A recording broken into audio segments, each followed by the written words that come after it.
दोस्तों, आज की कहानी सुनने के बाद आपके रोंगटे खड़े हो जाएंगे। आपको अपने कानों पर विश्वास नहीं होगा कि कोई औरत इतनी हैवानियत कैसे दिखा सकती है। खुद एक औरत होने के बावजूद भी 650 मासूम लड़कियों की हत्या कैसे कर सकती है, वो भी सिर्फ उनके खून से नहाने के लिए। उस औरत ने हैवानियत की सारी हदें पार कर दी थी और इधर उसका पति अपने लोगों की रक्षा करने के लिए अपनी जान की बाजी तक लगा देता है और उसकी पत्नी उन मासूमों को मारकर खून से नहाती थी। जी हाँ दोस्तों, आज की इस वीडियो में हम बात करने वाले हैं दुनिया की सबसे खूबसूरत और खूंखार लेडीज सीरियल किलर की, जिसने बड़े ही बेरहमी से कई सारे मासूम लड़कियों की खून कर दी थी। दोस्तों, आप सब वीडियो तो देखते हो लेकिन चैनल को सब्सक्राइब नहीं करते हो। सब्सक्राइब कर दो यार, हौसला बढ़ता है। तो दोस्तों, कौन थी वो औरत जिसने इतनी खतरनाक खेल खेली कि इंसानियत भी शर्मा जाए? आखिर ऐसा क्या कर रही थी वो? लोगों को इसके बारे में कैसे पता चला और उसका क्या हुआ? सब कुछ जानेंगे इस वीडियो में। तो चलिए दोस्तों, शुरू करते हैं।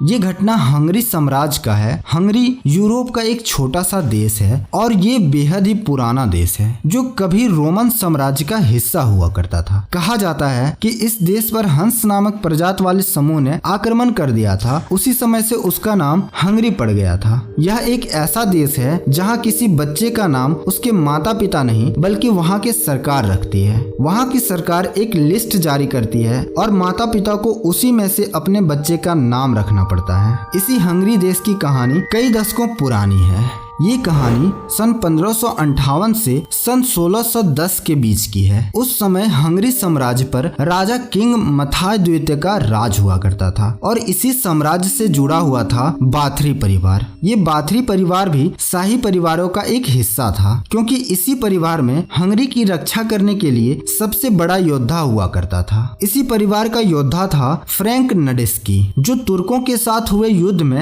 हंगरी का हीरो साबित हुआ था। इस वजह से इस परिवार का वहां दबदबा था। इस कारण से वहां की जनता इस परिवार को काफी सम्मान दिया करता था। शाही योद्धा फ्रैंक नेडेस्की की पत्नी एलिजाबेथ बाथरी जो बहुत ही खूबसूरत थी, जिसकी खूबसूरती के चर्चे दूर दूर तक फैले हुए थे। एलिजाबेथ का रुतबा इतना था कि उसकी एक ही आदेश पर महलों में नौकरों की लाइन लग जाती थी। लेकिन इसी एलिजाबेथ बाथरी ने अपनी खूबसूरत पर इतना घमंड किया कि यही उसके मौत का कारण बन गया। वह अपनी खूबसूरती पर इतना घमंड करती थी कि जब उसे कोई कह देता था कि आपकी उम्र ज्यादा हो रही है तो वो गुस्से से पागल हो जाती थी। वो भूत, पिचास और ना जाने कितने काले जादू की किताबों पर भरोसा करती थी, जिस किताबों में इंसानों को मारकर अपनी इच्छा पूर्ण करने की बात लिखी होती थी। वो हर किताबों को बड़े ही ध्यान से पढ़ती थी और सोचती थी कि मैं कैसे हमेशा जवान और खूबसूरत रहूंगी। यह सोचते सोचते दिन बीत रहे थे, लेकिन एक दिन उसने किसी को यह कहते हुए सुना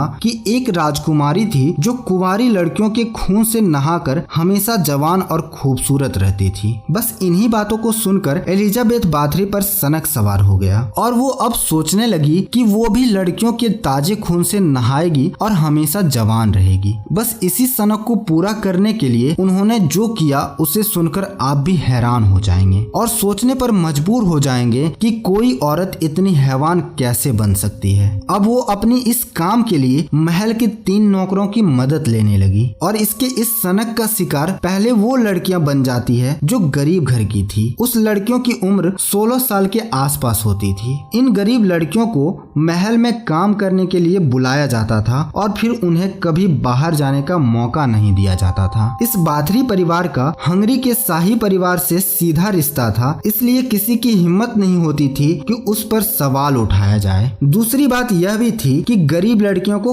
काम मिल जाता था, पर उनके घर वालों को क्या पता था कि उनकी घर की मासूम लड़कियां जिसे काम करने के लिए भेजा गया है वो किसी की सनक का शिकार हो गई है। उन लड़कियों को महल में इतनी खौफनाक पीड़ा दी जाती थी कि देखने वाले की रूह तक कांप जाए। कहा जाता है कि एलिजाबेथ बाथरी उस समय भी कुंवारी लड़कियों को अपना शिकार बनाती थी जब उसका पति जिंदा था। लेकिन साल 1604 में पति फ्रैंक नेडेस्की की मौत के बाद एलिजाबेथ पूरी तरह से एक हैवान बन चुकी थी। अब वो उन मासूम लड़कियों को ऐसी यातना देती थी जिसे जानकर लोगों की रूह तक कांप जाए। एलिजाबेथ बाथरी ने अपने महल को मौत का महल बना दिया था। पति की मौत से पहले तो वो कुंवारी लड़कियों को मारकर और उसका खून निकालकर उससे नहाती थी, लेकिन पति की मौत के बाद उसे लड़कियों से इस कदर नफरत हो गया था कि मारने से पहले वो उन्हें तड़पाती थी। उन सभी लड़कियों को जंजीर से बांधकर उनके हाथ पैर को गर्म लोहे से जला दिया जाता था। किसी लड़की की नाखून अच्छे दिखते थे तो उन्हें उखाड़ दिया जाता था। कई बार उन लड़कियों पर बर्फ वाली पानी डाल देती थी, कभी बिना कपड़ों के ही ठंड में छोड़ देती थी।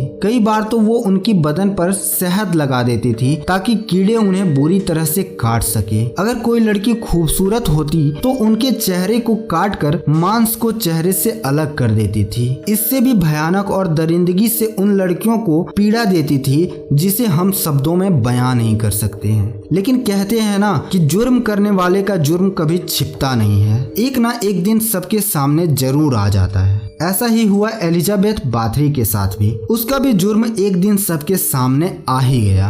दरअसल एलिजाबेथ बाथरी ने गरीब परिवार के लड़कियों को ही महल में बुलाती थी, लेकिन वो फिर कभी घर लौटकर नहीं जाती थी। इस तरह धीरे धीरे लड़कियों में कमी आने लगी। यह देखकर एलिजाबेथ ने अब अमीर परिवार के लड़कियों को भी महल में आने का हुक्म देने लगी। अब जब बड़े परिवार की लड़कियां भी घर नहीं लौटती थी तब लोगों को शक होने लगा। उसी बीच कुछ ऐसी भी लड़कियां थी जो किसी तरह एलिजाबेथ की कैद से बचकर महल से बाहर आ गई थी। फिर उन लड़कियों ने ये बात अपने घर वालों को बताई कि महल में क्या हो रहा है। उनकी आप बीती सुनकर बड़े परिवार के लोगों ने हंगरी किंग से शिकायत कर दी और इस शिकायत की जानकारी जब गांव वालों को पता चली तो गांव के गरीब लोग भी हिम्मत दिखाकर हंगरी किंग मथास द्वितीय से शिकायत कर दी। इसे हंगरी किंग ने बड़ी ही गंभीरता से लिया और अपने राज्य के सबसे अच्छे अधिकारियों से जांच करानी शुरू कर देती है। जब जांच हुई तो सभी द्वारा की गई शिकायतें सही साबित हुई। जब एलिजाबेथ बाथरी के महल में देखा गया तो वहाँ कई सारे कमरे को टॉर्चर हाउस बनाया गया था। महल में लड़कियों की लाशें बेड़ियों से बंधी हुई थी। इनमें कई लड़कियां जिंदा थी और कई लड़कियां तड़प तड़प कर मर चुकी थी।